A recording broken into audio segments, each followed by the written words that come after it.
the gunshot that grazed Zara Newman's left shoulder in Carson City, Nevada, in the summer of 1878 was meant to kill her father, but she had thrown herself in front of him without thinking, and now she carried a raised, angry scar that ran from her collarbone down across her shoulder blade like a twisted rope of flesh.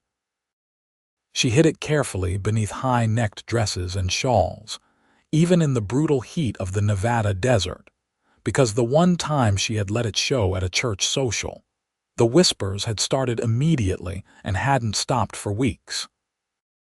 Now, 3 years later in the spring of 1881, Zara found herself on a stagecoach heading south toward Utah Territory, leaving behind everything she had ever known because her father had finally succumbed to the lung fever that had plagued him since the shooting, and there was nothing left for her in Carson City except memories that hurt worse than any bullet wound. The stagecoach rattled over the rough terrain, jolting her against the wooden seat hard enough to bruise. 2 other passengers shared the cramped space, an elderly woman who had fallen asleep almost immediately despite the rough ride, and a traveling salesman who kept trying to make conversation until Zara's cold stares finally convinced him to give up. She pressed her gloved hand against the window, watching the landscape shift from high desert to something greener as they descended into valleys she had never seen before. Her entire life fit into 2 worn carpetbags at her feet. She was 21 years old, alone in the world, and traveling to a place called Circleville in Utah Territory because her father's cousin had written once, years ago, saying there would always be a place for family if they needed it. She hoped that offer still stood. She had written ahead, but there had been no time to wait for a reply. The landlord had wanted the room, her father's debts had needed settling, and staying in Carson City had felt like drowning slowly in a lake of grief. So here she was, everything she owned bouncing along in a stagecoach, heading toward uncertainty with nothing but hope and stubborn pride to sustain her.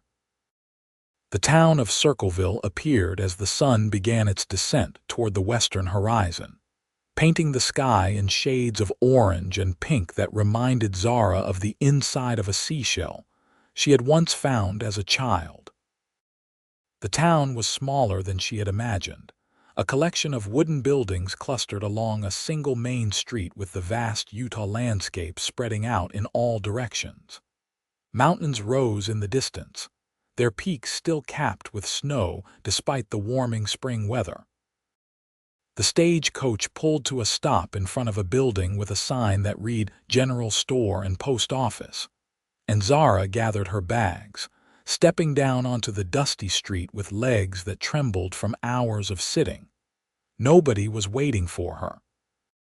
She had not really expected anyone to be there, but the reality of standing alone in a strange town with the stagecoach already pulling away made her throat tighten with something that might have been fear, or might have been loneliness, or might have been both.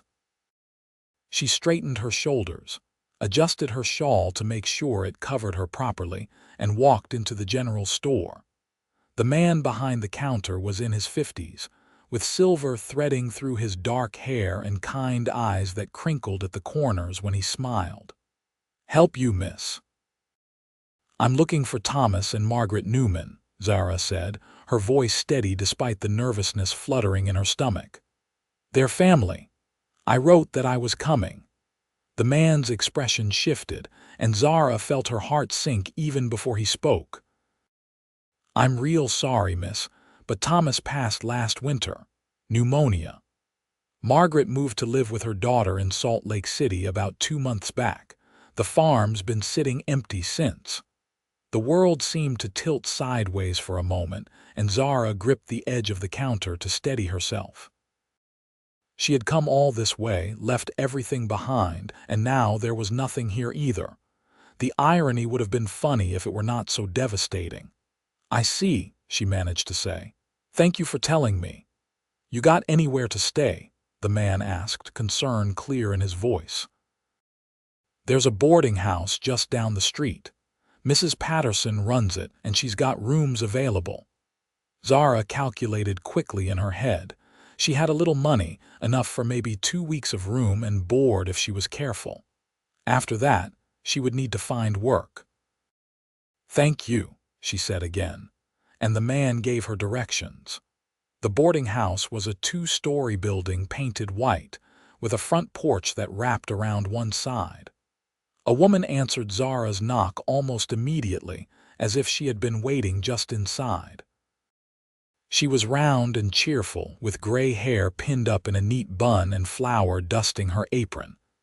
"You must be the Newman girl," she said without preamble. "Word travels fast in a small town. Come in, come in. I've got a room on the 2nd floor that'll suit you just fine." The room was small but clean, with a window that looked out over the main street and a bed covered with a quilt that had clearly been made by someone who loved the work. Zara set down her bags and sat on the edge of the bed, suddenly so tired she could barely think. "Mrs.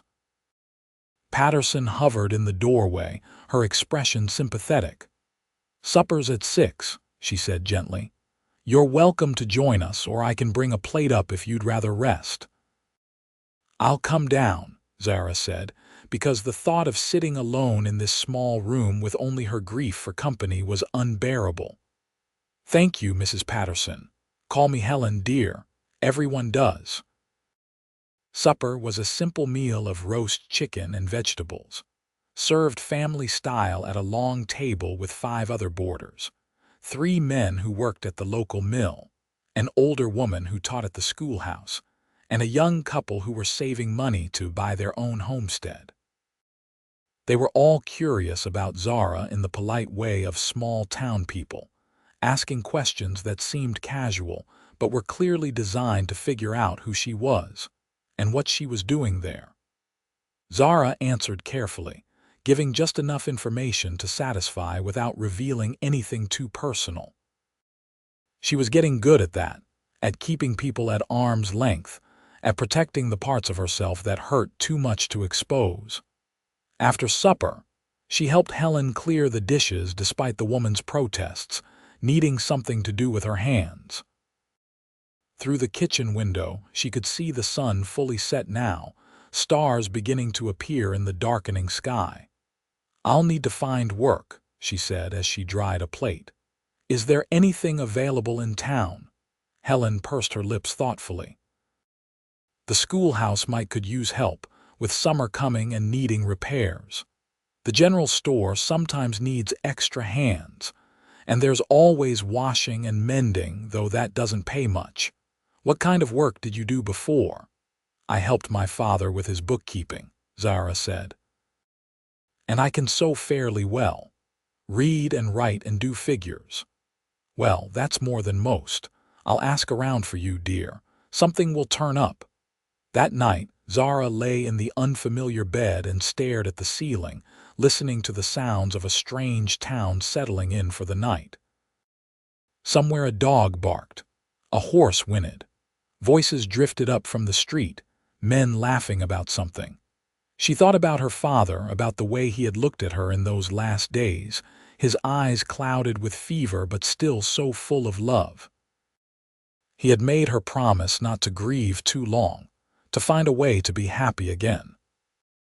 She had promised, but lying here in the darkness, happiness felt like something that belonged to other people, not to a scarred woman alone in the world with nothing but 2 bags of belongings and rapidly dwindling funds. The next morning dawned clear and bright, and Zara dressed carefully in her second-best dress, making sure the collar sat high enough to completely cover her scar. She pinned her dark hair up neatly and surveyed herself in the small mirror above the washstand. She looked presentable, respectable, unremarkable. That was exactly what she wanted.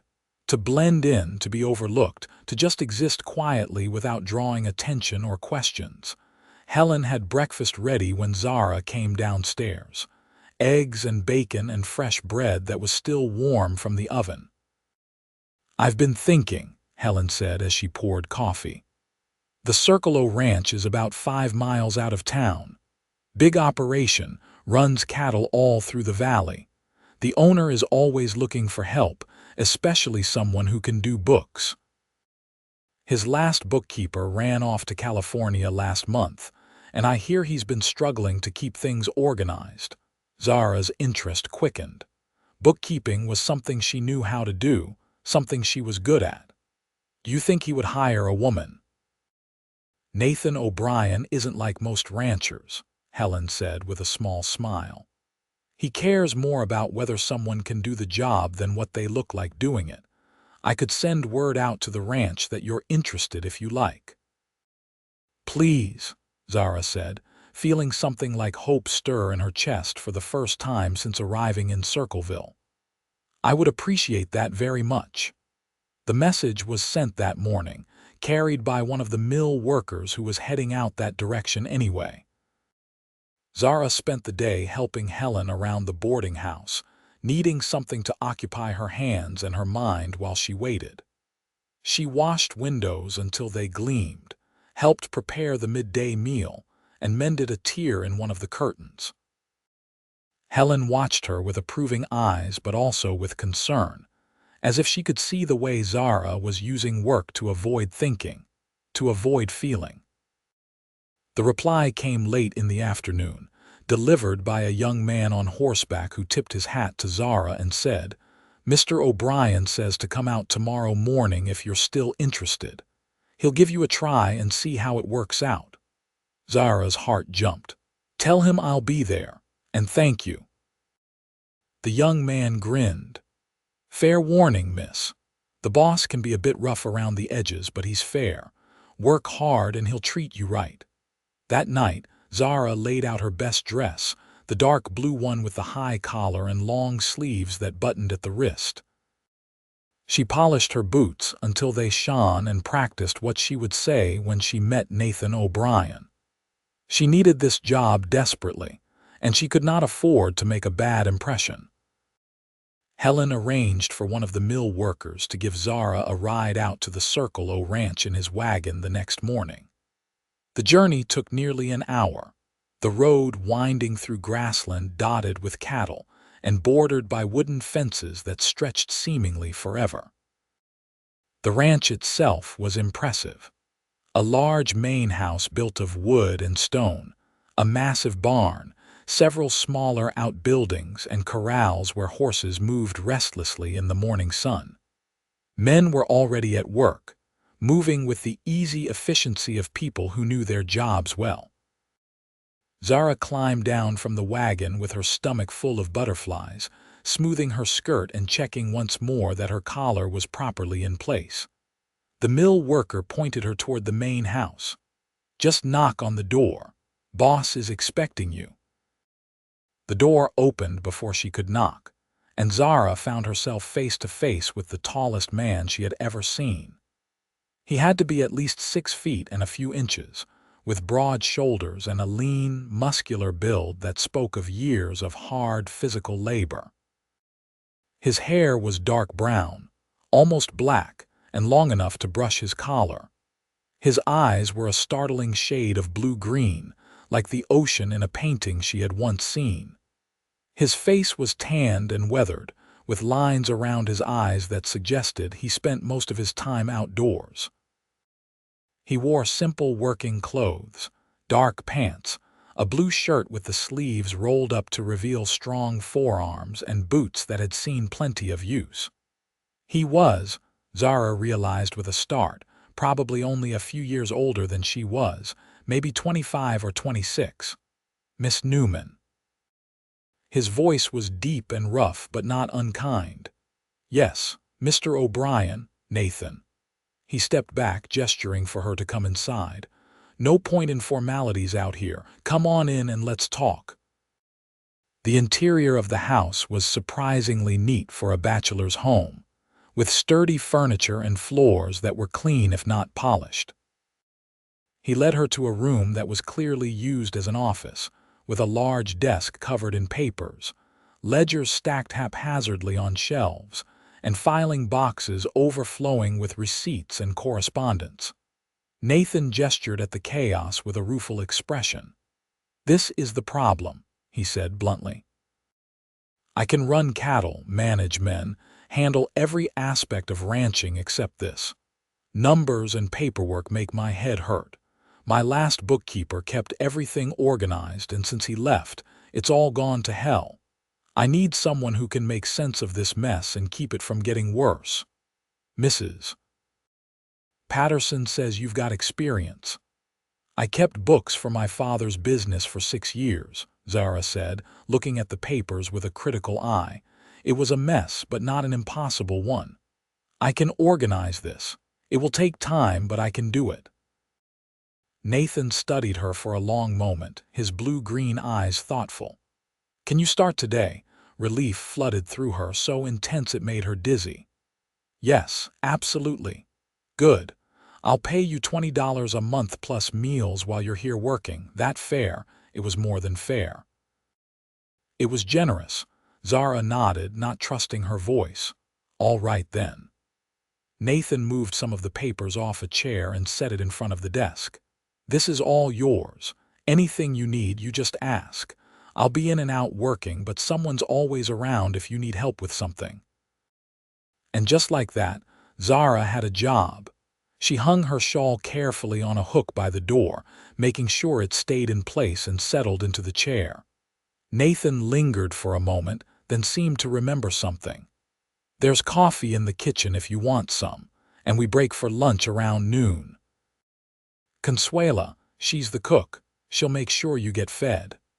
"Thank you," Zara said, meaning it more than he could possibly know. He nodded and left, his boots heavy on the wooden floor. Zara took a deep breath and pulled the first ledger toward her. The work was familiar and soothing, requiring concentration that left no room for grief or worry. She lost herself in columns of numbers, in organizing receipts by date and category, in creating order from chaos. Hours passed without her noticing. Lunch was called by a round Mexican woman who appeared in the doorway and announced in accented English that food was ready. Zara followed her to a large kitchen where several ranch hands were already eating at a long table. They looked up with curiosity when she entered, but Consuela waved her to a seat and placed a plate of food in front of her before any of them could start asking questions. Nathan came in a few minutes later, dusty and sweating, and took a seat at the head of the table. He looked at Zara with what might have been concern. "You finding everything all right?" "Yes, thank you. The books are in rough shape, but not beyond saving." One of the ranch hands, a young man with red hair and freckles, grinned. "That's diplomatic. I saw that office. It's a disaster." "Only because I can't make sense of numbers," Nathan said without any apparent embarrassment. "That's why Miss Newman is here." The men accepted this easily and went back to talking among themselves about work that needed doing in the afternoon. Zara ate quietly, listening to the easy camaraderie, the way they joked and argued and planned. It reminded her a little of meals with her father, the comfortable routine of shared food and conversation. The ache of loss was still there, but somehow a little more bearable. After lunch, she returned to the office and worked until late afternoon when Nathan appeared in the doorway again. "I'll have someone drive you back to town before it gets dark," he said. "You did good work today. Come back tomorrow if you can." "I will." The wagon ride back to Circleville gave Zara time to think. The work at the Circle O Ranch was exactly what she needed. Engaging enough to occupy her mind, structured enough to give her days purpose, and well paid enough to allow her to survive. Nathan O'Brien was gruff but fair, and the ranch felt alive in a way that was comforting rather than overwhelming. For the first time since her father's death, she felt like maybe she could actually build a life here. The days settled into a routine. Every morning, someone from the ranch would pick her up from the boarding house. She would work in the office, organizing and updating the books, while the sounds of ranch life happened around her. Men calling to each other, horses neighing, cattle lowing in the distance. Nathan would check in periodically, asking questions about expenses or income, learning to understand the financial side of his operation in a way he never had before. He was surprisingly quick to grasp concepts once they were explained, and Zara found herself looking forward to these conversations, to the way his brow would furrow in concentration, and then clear when understanding dawned. She always wore long sleeves and high collars, even as the spring weather grew warmer and edged toward summer.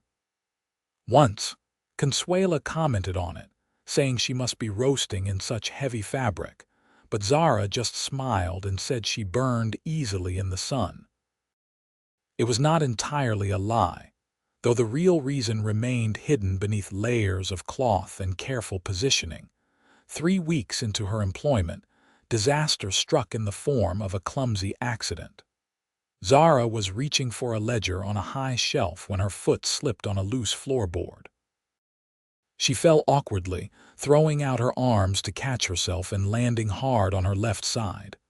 Pain exploded through her shoulder, bright and sharp enough to make her cry out. Nathan appeared in the doorway within seconds, his face alarmed. "What happened? Are you hurt?" Zara pushed herself up to sitting, her hand instinctively going to her shoulder. The fabric of her dress had torn in the fall, and through the rent in the cloth, she could see the edge of her scar, the twisted flesh angry and red against her pale skin. Horror washed over her.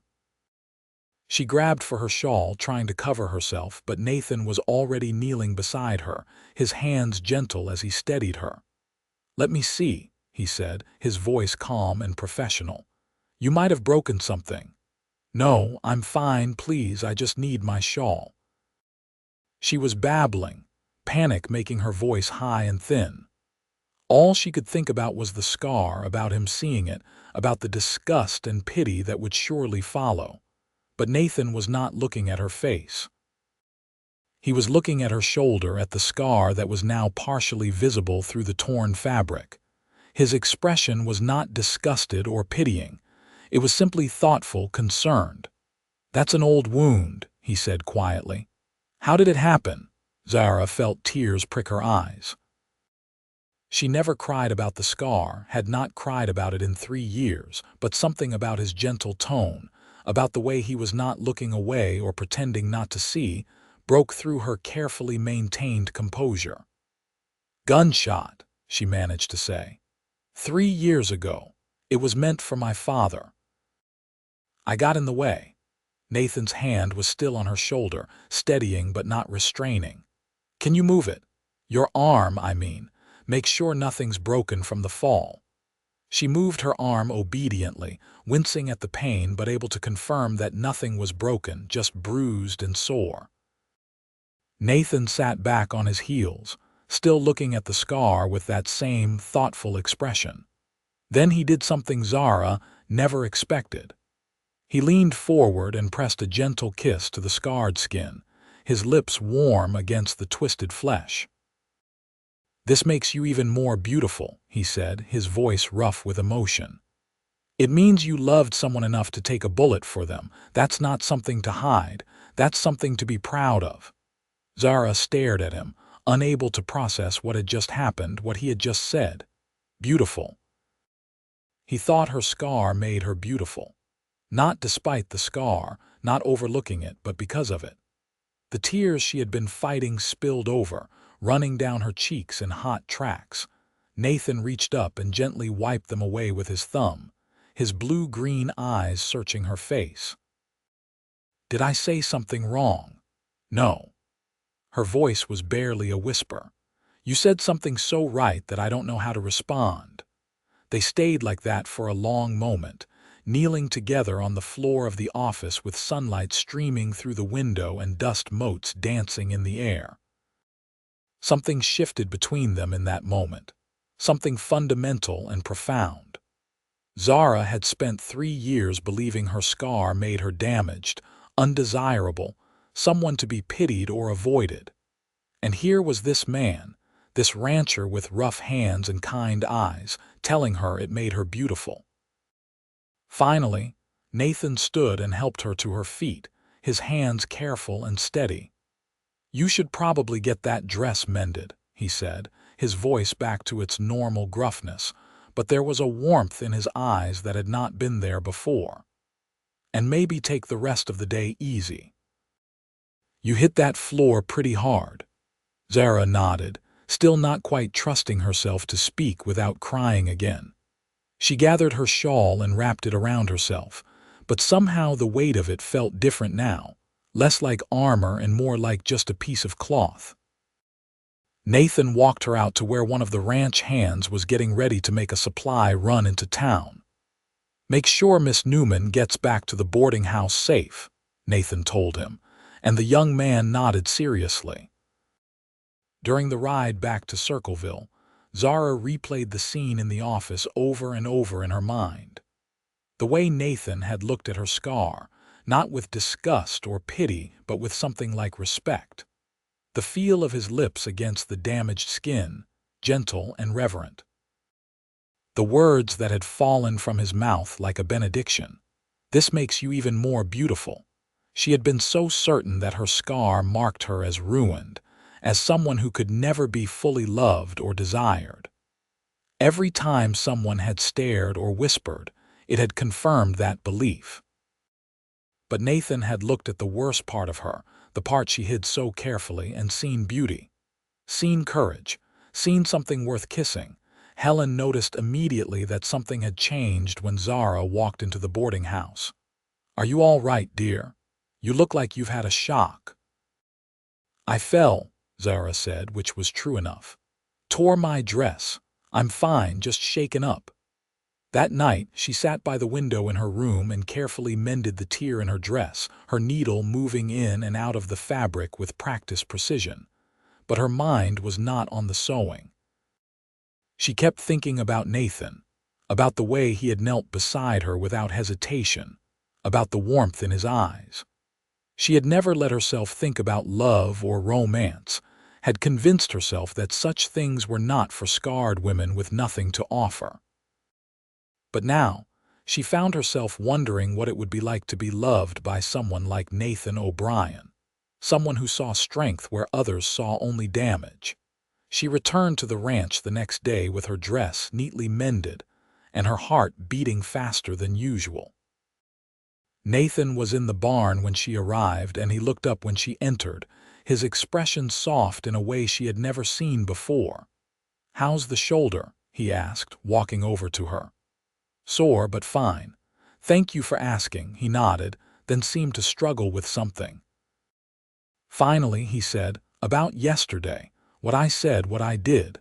I hope I didn't overstep.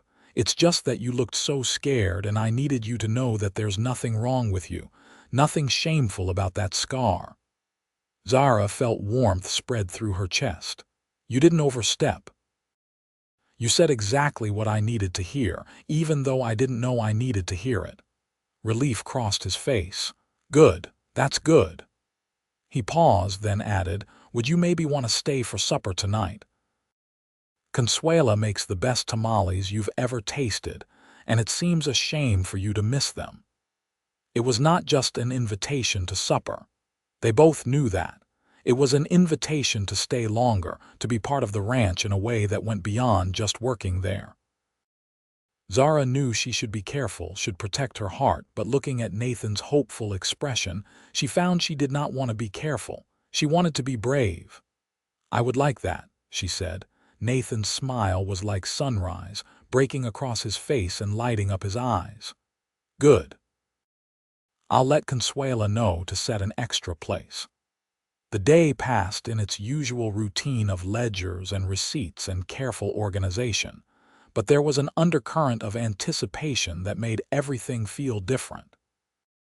Zara caught herself watching Nathan when he came in to ask questions, noticing the way his hands moved when he gestured, the way his eyes crinkled when he smiled, the way his voice softened when he spoke to her. Supper was indeed tamales, served with beans and rice and fresh tortillas that Consuela made by hand.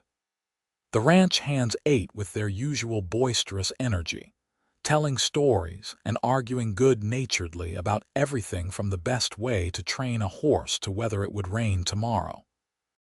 Nathan sat at the head of the table with Zara beside him, and several times during the meal, she caught him looking at her with an expression that made her breath catch. After supper, Nathan offered to show her around the ranch properly, since she had only ever seen the house and office. They walked through the evening light, past corrals where horses drowsed and barns where cattle shifted restlessly. Nathan pointed out various buildings and explained their purposes, but Zara suspected this tour was mostly an excuse to spend time together away from the curious eyes of the ranch hands. They ended up by a fence overlooking a pasture where several mares grazed with their foals, the young horses all long legs and boundless energy. Nathan leaned against the fence rail, his expression contemplative. "I bought this place 5 years ago," he said quietly. "Worked as a hired hand for 10 years before that, saving every penny. Everyone said I was crazy, that I was too young, that the ranch would fail. But I wanted something that was mine, something I built with my own hands." He glanced at her. "I guess I'm telling you this because I want you to understand who I am. I'm not educated or refined. I work with my hands. I'm rough around the edges. But I'm honest and I work hard, and when I care about something, I don't give up on it." Zara's heart was pounding so hard she was sure he must be able to hear it. "Why are you telling me this?" Nathan turned to face her fully, his blue-green eyes intense in the fading light. "Because I think you know why. Because from the moment you walked through my door 3 weeks ago, I have not been able to stop thinking about you. Because when I saw that scar yesterday, all I could think about was how brave you must be, how strong, and how much I wanted to kiss every inch of it and tell you that you're the most beautiful woman I've ever seen." The world seemed to narrow down to just the two of them, standing by a fence in the Utah evening with the sounds of horses and birds and wind in the grass all around them. Zara knew she should be sensible, should remind him that they barely knew each other, that she had only been in Circleville for a few weeks. But sensible had never gotten her anything except loneliness and isolation. Brave had gotten her a scar, but it had also gotten her here to this moment with this man who looked at her like she was precious. "I think about you too," she said, her voice steady despite her racing heart. "More than I should, more than is probably wise." Nathan reached out and took her hand, his calloused fingers gentle against her skin. "Can I court you properly? Take you to church socials and picnics and whatever else people do in this town? I want to do this right, Zara. I want to give you every reason to say yes when I eventually ask you to marry me." The casual assumption that marriage was in their future should have been presumptuous, but instead it felt right, like a promise of something good to come. Zara squeezed his hand, marveling at how perfectly it fit with hers. "Yes, you can court me." Nathan's smile was brilliant, and he raised her hand to his lips, kissing her knuckles with a courtliness that seemed at odds with his rough exterior but was somehow perfect. "I'll make you happy," he said. "I swear I'll spend every day trying to make you happy." "You already do," Zara said, and meant it. The next few months unfolded like a dream. Nathan courted her with old-fashioned determination, showing up at the boarding house on Sundays to walk her to church, bringing her wildflowers picked from the pastures, sitting with her on Helen's front porch in the evenings, and talking about everything and nothing. The people of Circleville watched with interest and approval, pleased to see their hard-working rancher settling down with a respectable woman. Zara continued working at the ranch, getting the books into such good order that Nathan could actually understand his own finances for the first time. She learned the rhythms of ranch life, came to know each of the hands by name, earned Consuela's approval by praising her cooking with genuine enthusiasm. And through it all, her relationship with Nathan deepened into something that felt as solid and enduring as the mountains surrounding the valley. She stopped hiding her scar so carefully. Oh, she still dressed modestly, but when the collar of her dress slipped a little and the edge of the scar showed, she did not rush to cover it anymore. Nathan had kissed it a dozen more times since that first day, each kiss a reminder that he loved all of her, not in spite of her scars but including them, because they were part of her story, part of what made her who she was. One evening in late July, Nathan took her out to a hill overlooking the ranch. The sun was setting in a blaze of gold and crimson, painting the whole valley in shades of fire. They sat together on a blanket he had brought, his arm around her shoulders, her head resting against his chest where she could hear the steady beat of his heart. "Zara," he said quietly, and something in his tone made her look up at him. His eyes were serious, almost nervous. "I know it has only been a few months. I know some people would say we should wait longer, be more sensible. But I have never felt about anyone the way I feel about you. When I wake up in the morning, thinking about seeing you is what gets me out of bed. When I'm working, I catch myself planning things I want to tell you later. When I imagine my future, you're in every single part of it." He shifted, reaching into his pocket and pulling out a small box. Opening it revealed a simple gold band with a single small diamond. "It is not fancy," he said, "but it is real, and it is given with my whole heart. Will you marry me, Zara Newman? Will you build a life here with me, help me turn this ranch into a real home? Let me spend the rest of my days trying to make you as happy as you make me." Tears streamed down Zara's face, but they were happy tears, joyful tears, tears that washed away the last remnants of the grief and loneliness she had carried for so long. "Yes," she said, her voice choked with emotion. "Yes, absolutely yes." Nathan slipped the ring onto her finger and it fit perfectly, as if it had been made just for her. Then he kissed her, gentle at first and then deeper, with all the passion and promise of their future together. When they finally broke apart, both breathing hard, the sun had fully set and stars were beginning to appear in the darkening sky. "When?" Nathan asked, his forehead resting against hers. "When will you marry me?" "As soon as you want," Zara said. "Tomorrow, next week, next month.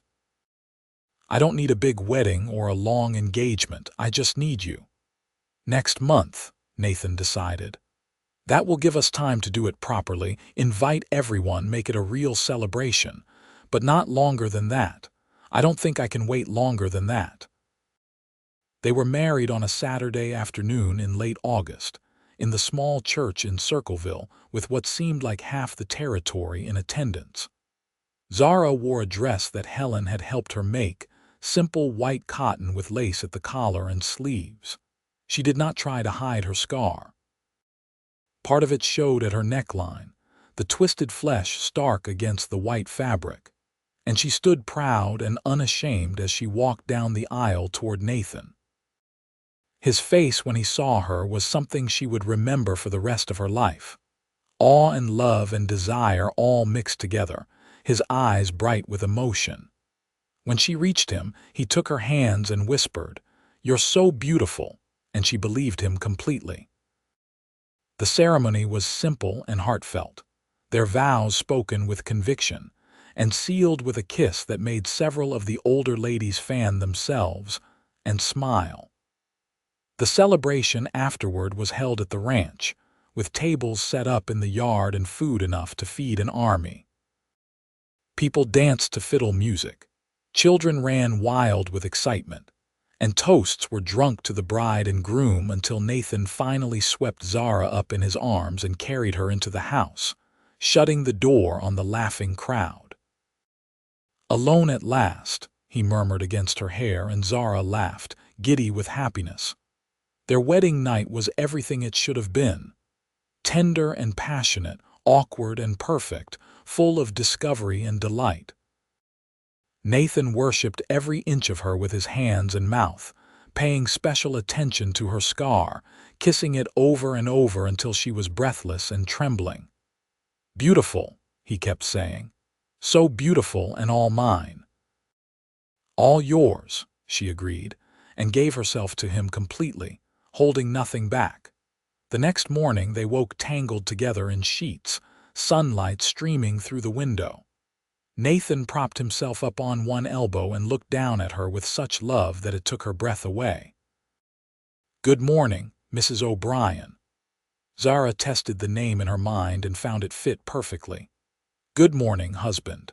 They spent the day in bed, talking and making love and planning their future.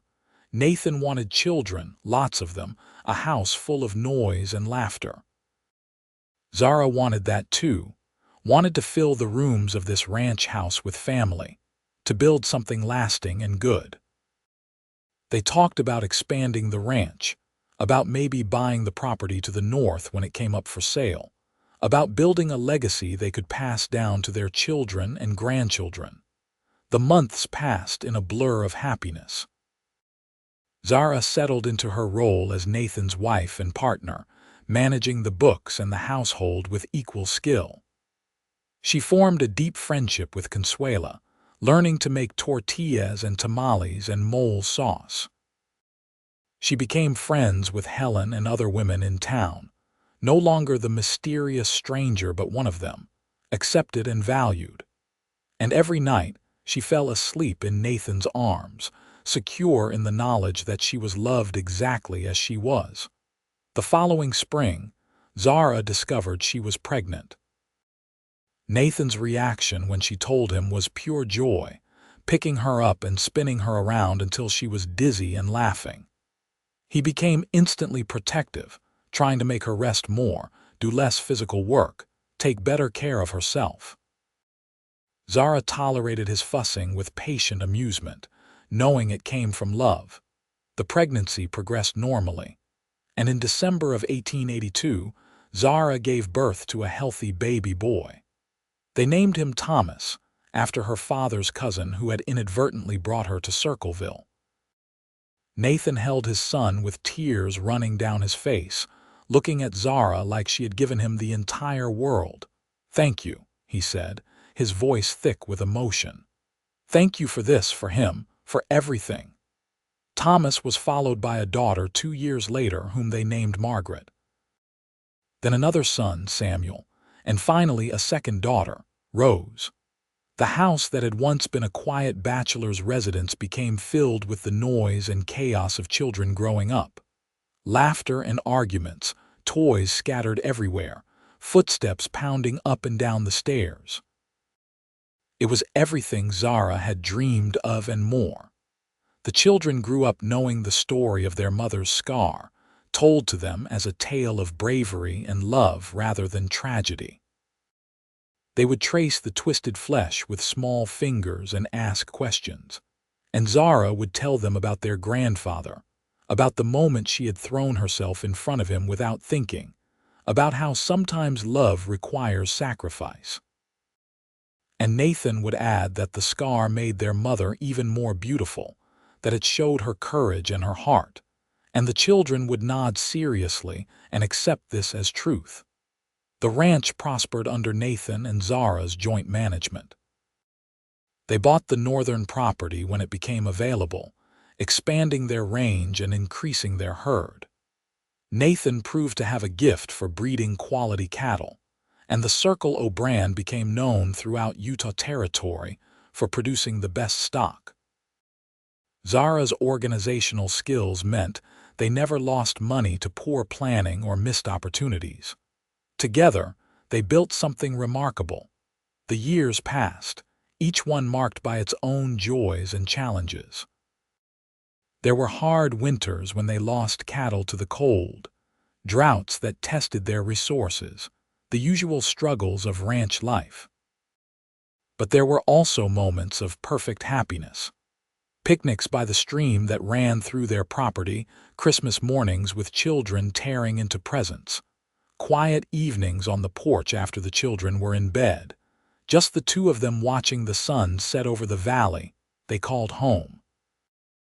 On their 10th anniversary, Nathan took Zara back to the hill where he had proposed.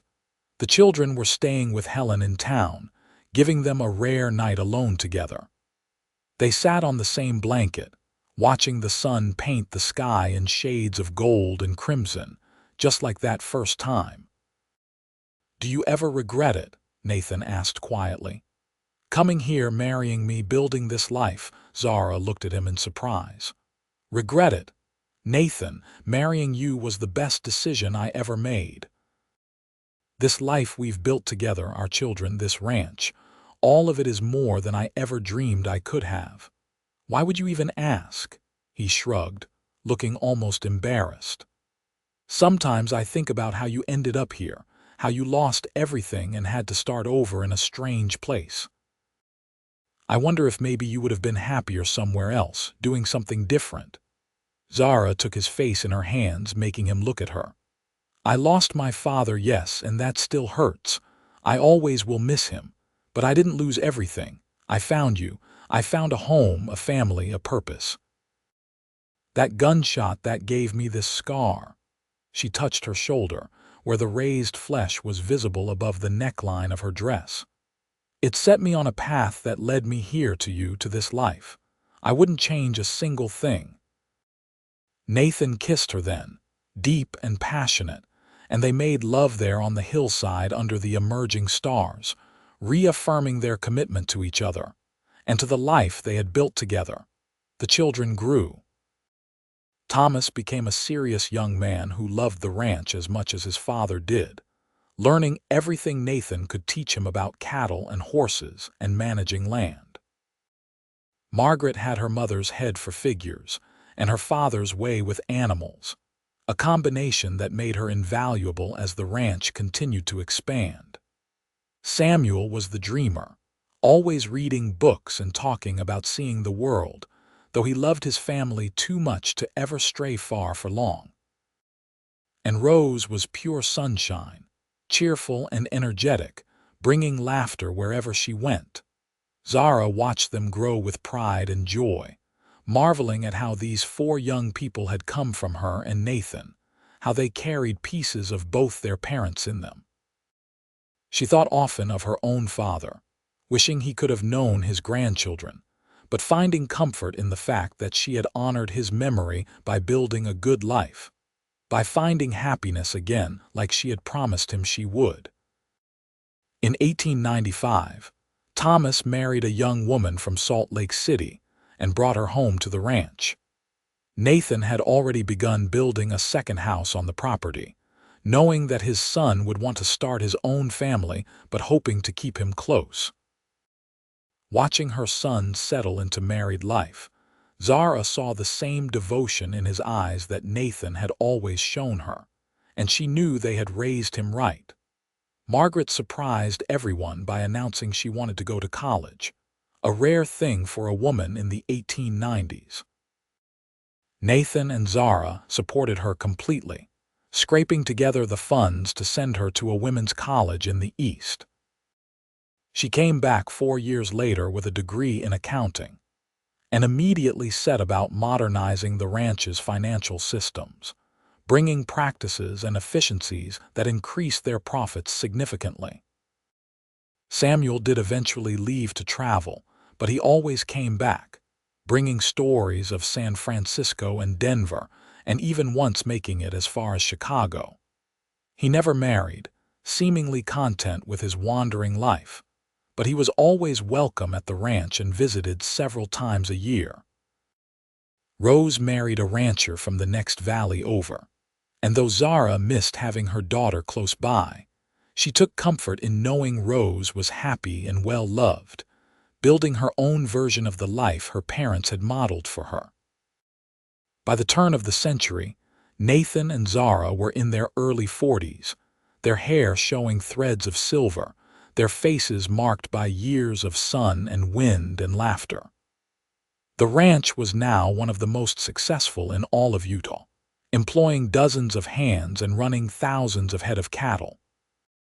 But more than the material success, what Zara treasured was the family they had built, the love that permeated every aspect of their lives. On a warm evening in June of 1901, Zara sat on the porch of their home, watching the sun set over the valley. Nathan came out and settled into the rocking chair beside her, taking her hand in his like he had done thousands of times before. At their feet, Thomas's children played in the yard, their laughter floating up on the evening breeze. "You remember the first time I brought you out here?" Nathan asked, his thumb tracing circles on the back of her hand. "Of course. You showed me the barns and the corrals and told me about buying the ranch. And I told you I never give up on things I care about." Zara smiled, leaning her head against his shoulder. "You were telling me you were going to marry me, even though we had only known each other a few weeks." "I knew from the first day," Nathan said. "The moment you walked through my door, all prim and proper in that high-collared dress, trying so hard to appear professional while you were clearly terrified I wouldn't hire you. I knew then that you were going to be important to me." "I thought you were the tallest man I had ever seen," Zara said, laughing. "And I was so nervous about making a good impression that I could barely string two words together."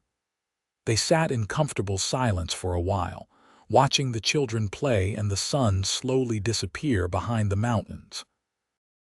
Zara thought about the scared, grieving young woman who had arrived in Circleville 20 years ago, carrying everything she owned in 2 carpet bags, and hiding a scar she thought made her unlovable.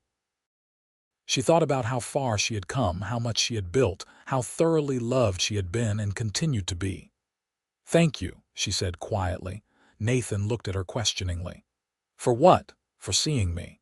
The real me, including the parts I tried to hide. For loving me exactly as I am. For giving me this life, these children, this home, for everything."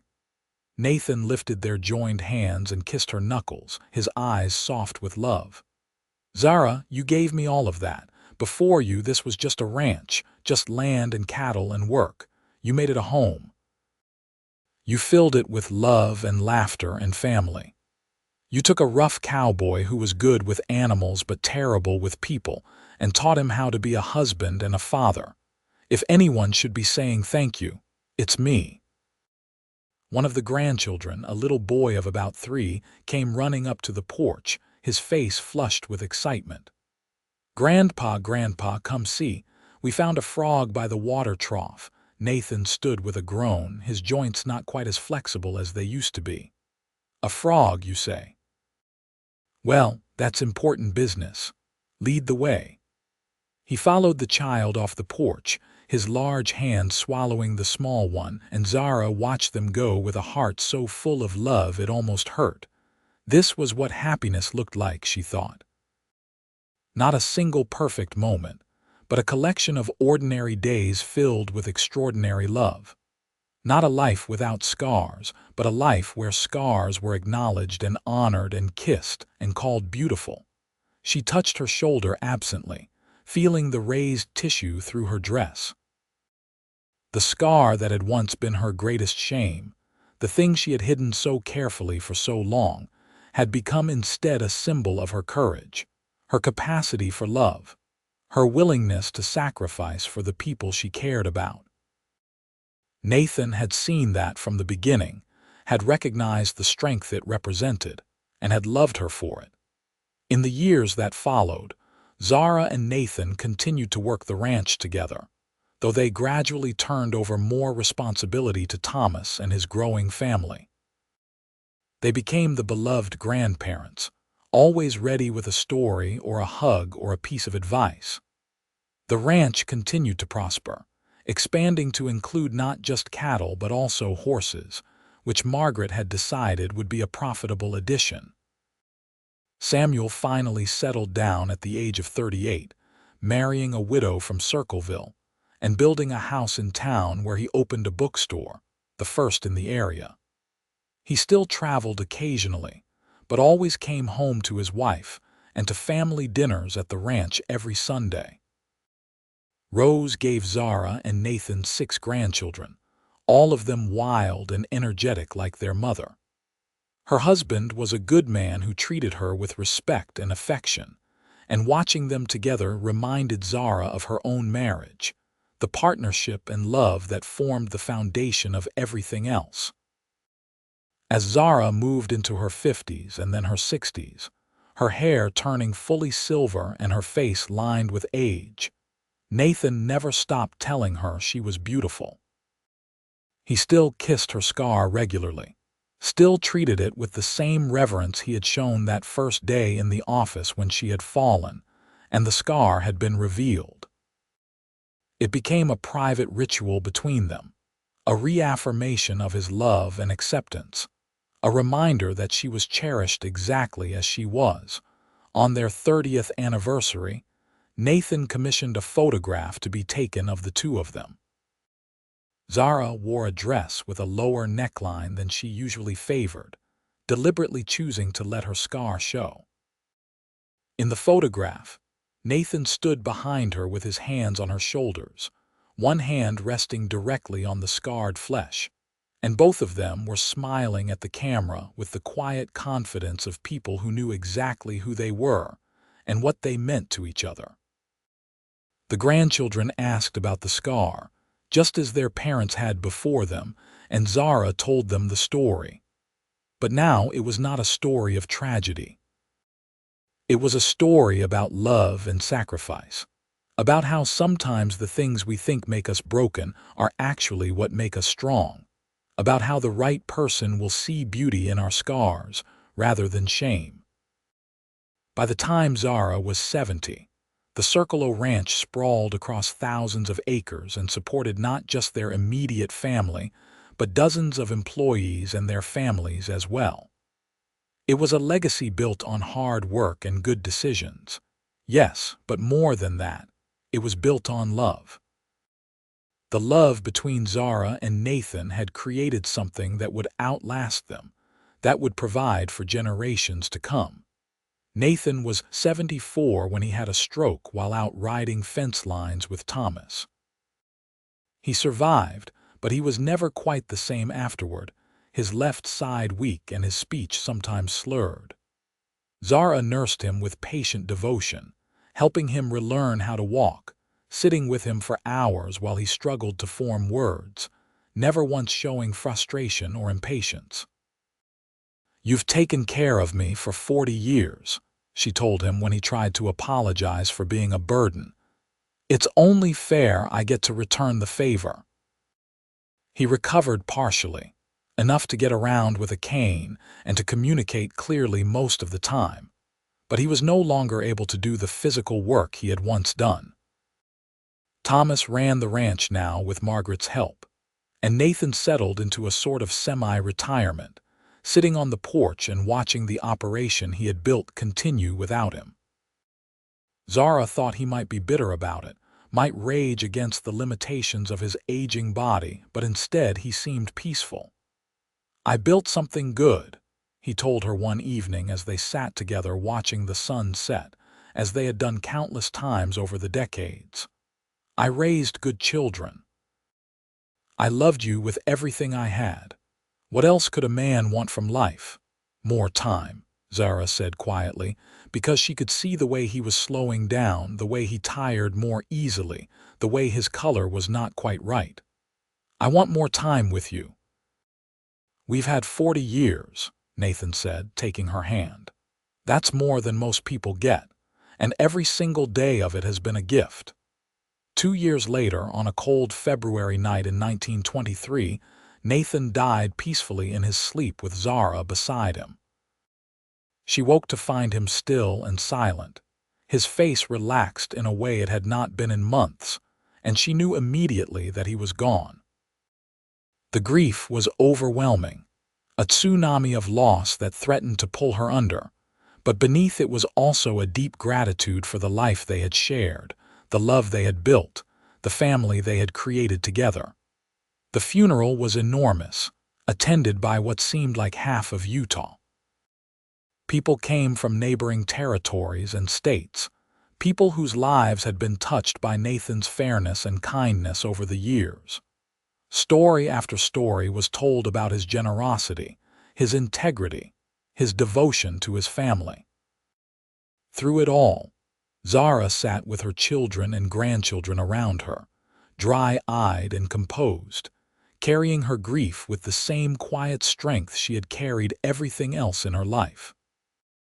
After the funeral, she went to the hill where Nathan had proposed, where they had celebrated their 10th anniversary, where they had gone so many times over the years to talk and plan and dream. She stood there alone, looking out over the valley, and spoke to him as if he could still hear her. "You kept your promise," she said. "You made me happy every single day.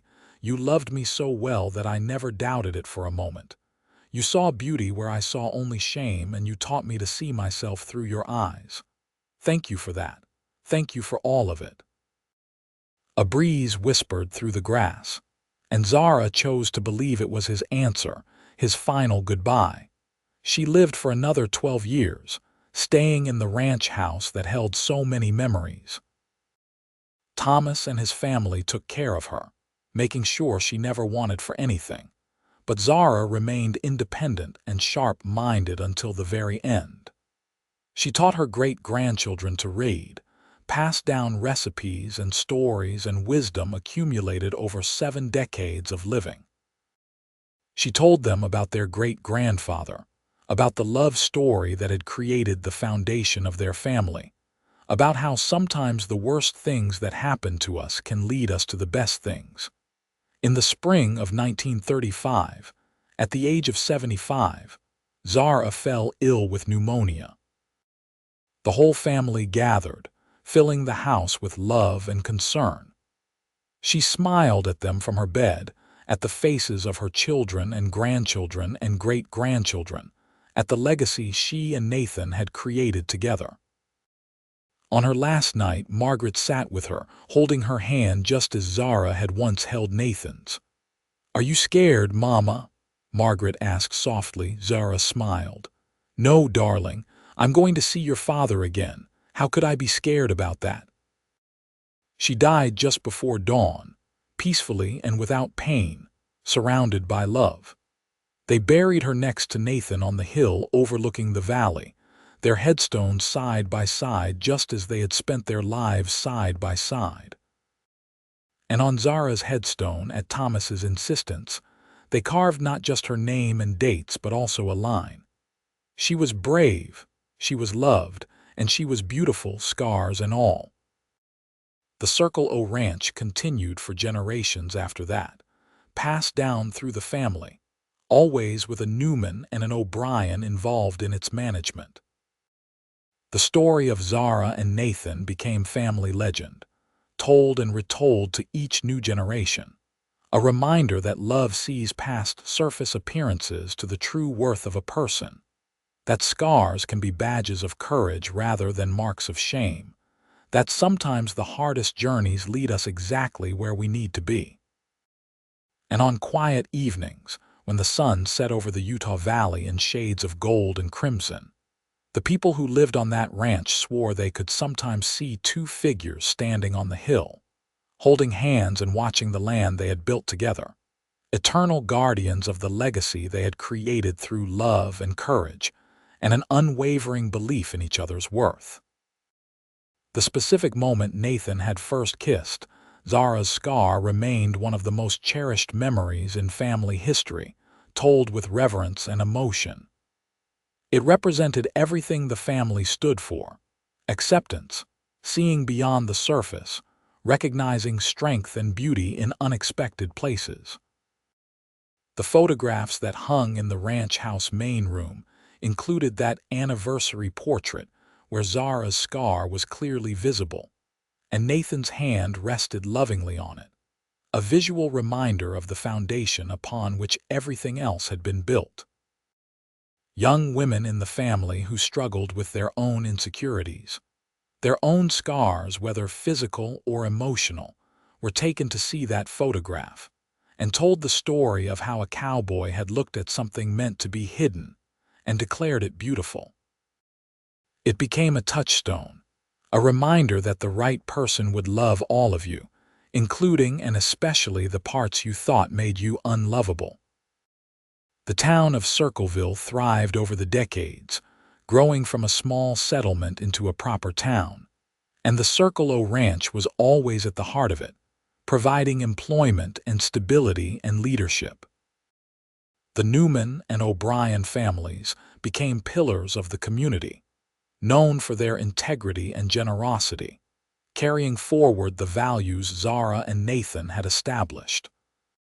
When Utah became a state in 1896, it had been Nathan who represented their area at the celebrations, but he had insisted Zara come with him, had introduced her to everyone as his partner in every way that mattered.